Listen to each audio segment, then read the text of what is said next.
Hello, Phil here from Wings of Pegasus and welcome to another video. If you enjoyed this video, please give it a thumbs up and subscribe.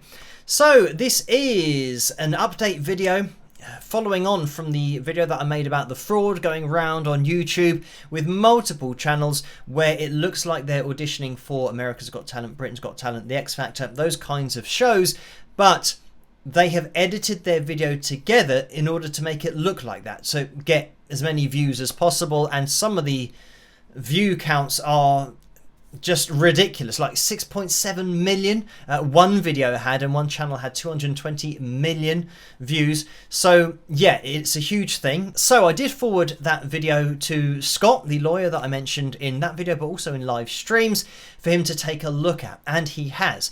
And I'm going to put his channel up on screen now so you guys can check it out if you want to, because Scott, obviously being a lawyer, knows a lot more about this stuff than I do, but he's been digging and seeing what he can find out, and he's been doing a lot of investigating and seeing what happens, even performing a cover of a song, uploading it, and seeing who then is claiming the copyright to see if it is going to be actually the person that owns the song, or whether it's going to be somebody else who's registered it as their song illegally. So yeah, Scott has really been looking into it. So go and subscribe to his channel in order to keep up to date with how the fraud investigation is going. You know, it's not something that I'm going to do on my channel because this is really a music-based channel, but it's just something that I happen to have stumbled across, and then yeah, giving it to somebody who knows a lot more about it. So what I want to address in this video as well are some of the comments that I received about that video.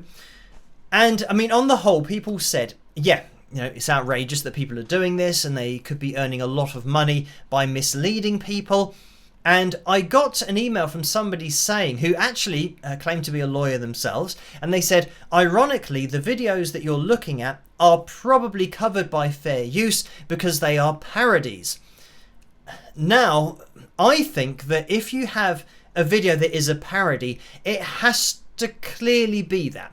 If not by just watching it and knowing, oh, this is obviously a parody, but having it on screen so people don't misinterpret what they're watching.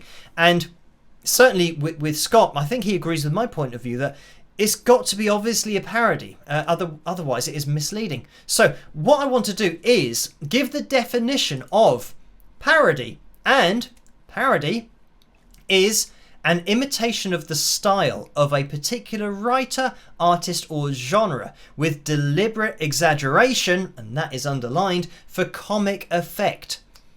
So when we go back to those videos that I looked at, I don't think there was any imitation or style of a writer, artist, or genre. There was a ripping off of an artist by taking their voice. That's not an imitation. You can't imitate somebody by using the somebody. You've got to do it. So there's that side of things, but then also with deliberate exaggeration, and that is what's underlined in the definition of parody, for comic effect.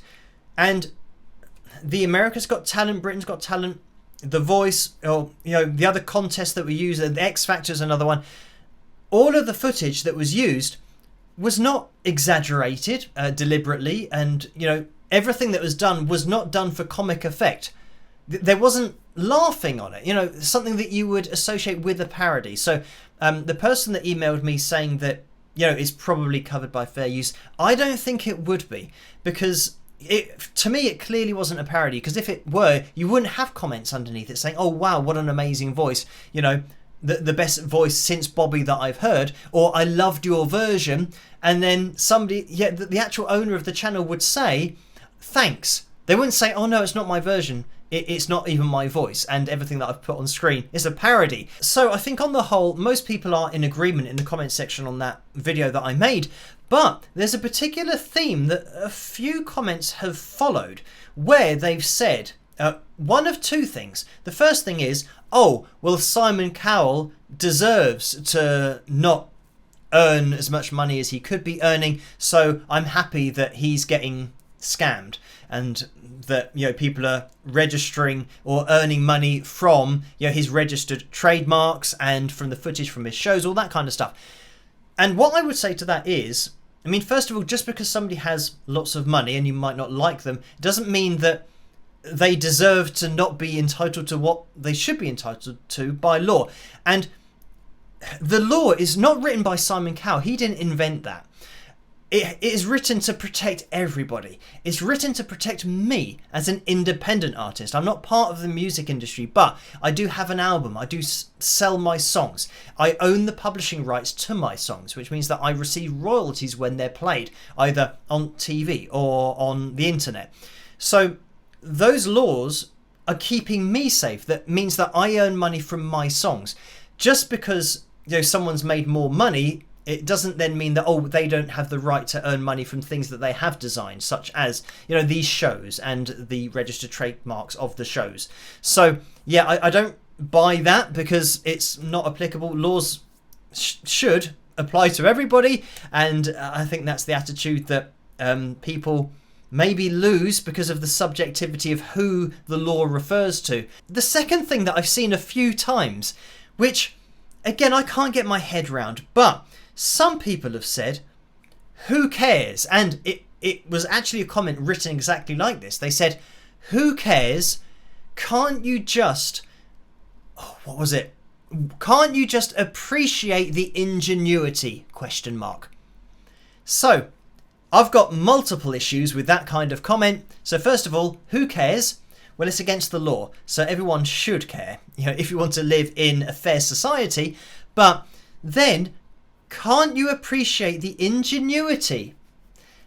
So, I want to give you this hypothetical situation, and maybe if the person who made that comment is watching this, maybe it'll make more sense once I've given you this hypothetical situation. So, imagine you're in your house, you get ready for bed, you go to bed and you fall asleep.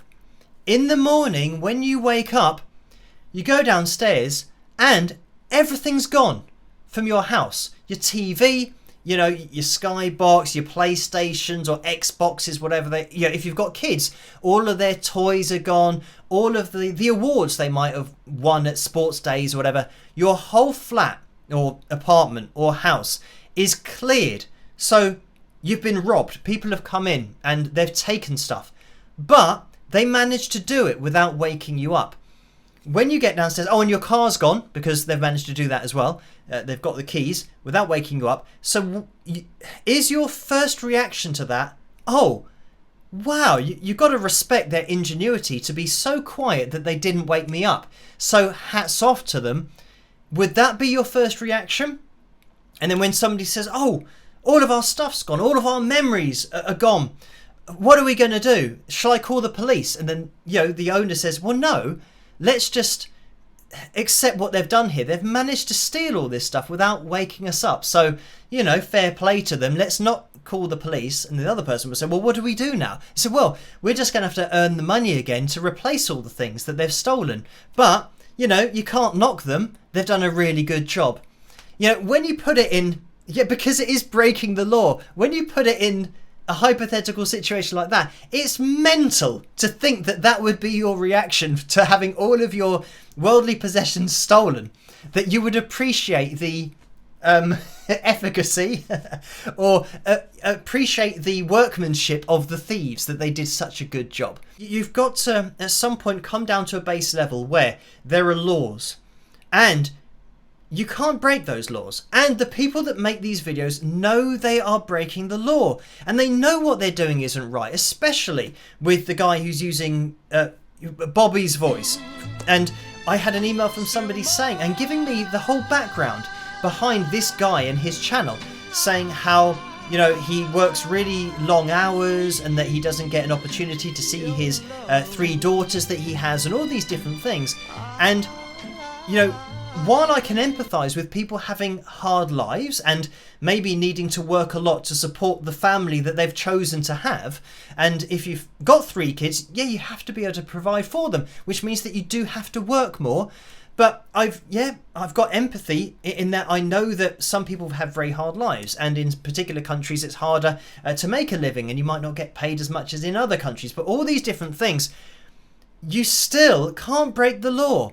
Yet regardless, you can't say, you can break the law because of your background and, you've got quite a hard life. So you can break it, but this person who is earning enough money, they're not allowed to break the law. Yeah, that's my point of view, that I think that these laws are in place and you have to follow them, and you know what you're doing. If you're taking somebody else's voice and pretending it's yours, and when somebody comments, when you're not coming clean about it, yeah, that is your opportunity to say, oh no, you're giving me credit for something that isn't actually true.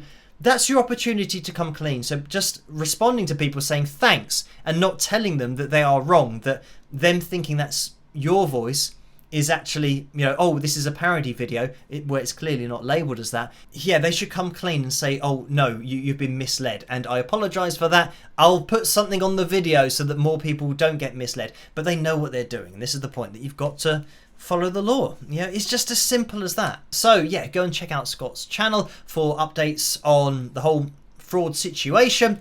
But the other thing that I did mention to him was that maybe it's part of a larger scam, you know, because if you can get multiple people registering multiple songs as their own work, even though they're covers, then, you know, maybe it's part of something bigger, making lots of channels all doing the same thing. And that's something that I'm sure Scott will know and be looking into. So anyway, thank you guys for watching this video. I hope you have enjoyed it. As always, let me know what you guys think in the comment section below. And if you did enjoy this video, please give it a thumbs up and subscribe, and I'll catch you guys at the next one. Rock!